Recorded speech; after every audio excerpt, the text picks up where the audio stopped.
Hey there, folks. It's me, Chris, with a Gigman's Life. Yeah, baby, it's a Gigman's Life indeed. And of course, on this channel, we're talking about the freelance gig economy and what affects it, especially news reports, viral videos of rideshare drivers, delivery, and freelancers out there trying to make their money in the hustle. And this is very concerning about people who do the 40-hour work week grind and decide, hey, I need a little extra money. You know, the ones who are on fixed incomes that just need that little extra cash for having the things that make them happy in life. And, you know, being a productive member in society, because a lot of people feel better even when they're 100% disabled veterans out here doing the hustle, because it makes them feel needed and it makes them feel productive. And that's where I can say a lot of people out there who are misguided in doing things, that's why they go out there and they decide to do those things and be out there at protests. That's why I will state always that in your best effort for safety, if your gut feels like the situation is wrong, most likely it's right, and you should go with your gut reaction. Especially with the lack of training that these companies give, because yes, with the news of the DoorDash dot program, of their automated drone delivery, and of course the Lucid Uber robo-taxi that's being tested out in certain markets, they are not having any plans of keeping the human factor in their company much longer. They're investing their money more in that than making sure their contractors are aware of what they're expected to do when they're working, and or addressing safety concerns where actual testing is given. I have done 10 years of corporate security, 10 years of IT security. I have seen harassment training over the last 30 years, with also the many multitudes of jobs I've had where in the fast food industry and manufacturing industry, yes, people want to make sure that people understand what is right and what is wrong, because yes, DoorDash girl most likely could have been stopped if there was harassment training, and without that, you know, that's the predicament DoorDash has put themselves in. But this video is about our little buddy here, Oscar Sanchez, 26-year-old from Miami, Florida, assaulted an Uber driver early Saturday morning, and caused her to crash her car and damaged another car and a building within the accident. And you know, there is those moments of going, yes, this possibly isn't the only time this individual has done things, but that's the situation as we hear it right now. He hasn't been, you know, listed as a serial person doing this. And that's also a reason why I say bars, late night is Russian roulette. It's not if something's going to happen, it's going to be when something is going to happen, because it will happen. Somebody might be a little bit too drunk and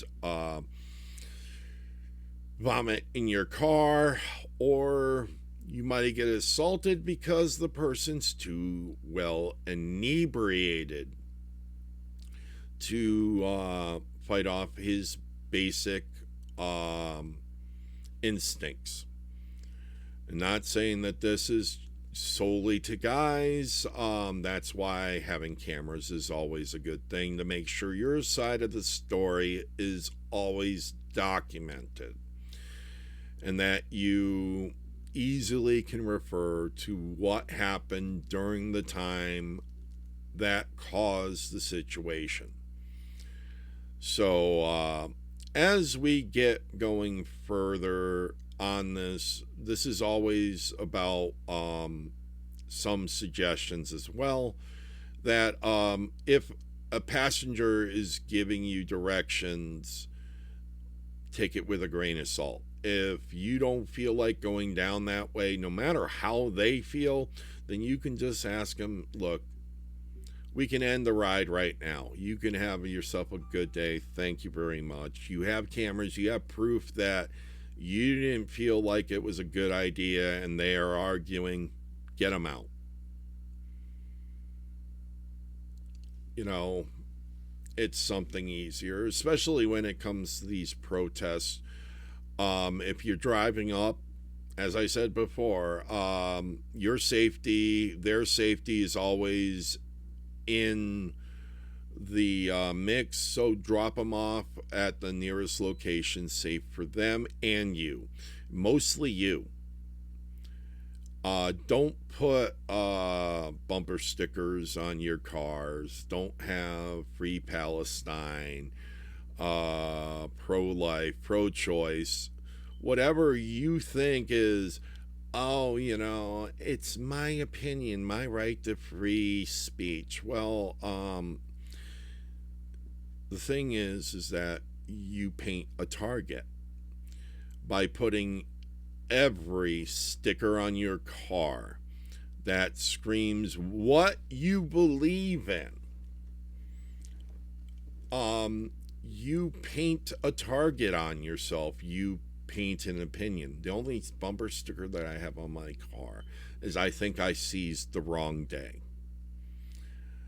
And yeah, it is a joke, and I am quickly removing it. The only stickers that I got is my plate number, and these are soon going on because I'm making sure people understand you're being recorded.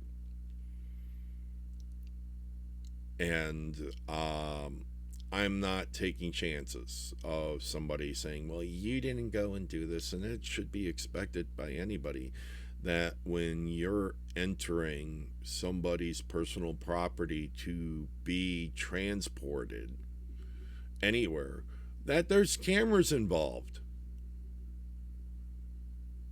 You can't just think that there isn't going to be some security camera watching you and what you're doing. So, finishing this up, because yes, I am getting close to broadcast time this morning, and this video needing to be put up. Yes, folks, you will be watching this on the channel as well. So, hey, you always have a good one. Take it safe out there, folks. Think about what you're doing. And especially if you're a lady being out there working, maybe this should be the point where you look and say, yeah, I'm not going to be doing the hustle at these times. I remember back in the day of working for the Game Piece Pizza Company, that they were saying, oh, no women can go down into the flats at night. It's too dangerous for them. Then we made it very clear that if they can't go, then no male driver should be going either. Of course, the manager and owner argued it when we said that's a clear case of sexual discrimination. If you're making a rule for one, it has to be for all. And you can't be putting us into personal danger because you don't want to have deliveries going down there and having women going down for the deliveries. And of course, after their lawyer looked at it, or somebody with half a brain thought about it, yeah, they suddenly decided nobody's going down in the flats. So, but I've gone to the same location 30 years later and had no issues picking up people delivering food in, or TVs. I've delivered TVs to people down there. And, it is what it is. But I hope everybody has a prosperous day. I hope everybody takes it with a grain of salt and thinks about what they're doing when they're out there in the hustle and do the natural assessment of risk to reward. Um, Unfortunately, I do have always that moment of thinking about the situation when there's $1 million bond on these trips. So that is where we're at with this. And you guys have a great day. Thank you very much for watching, and check out the live video on Rumble.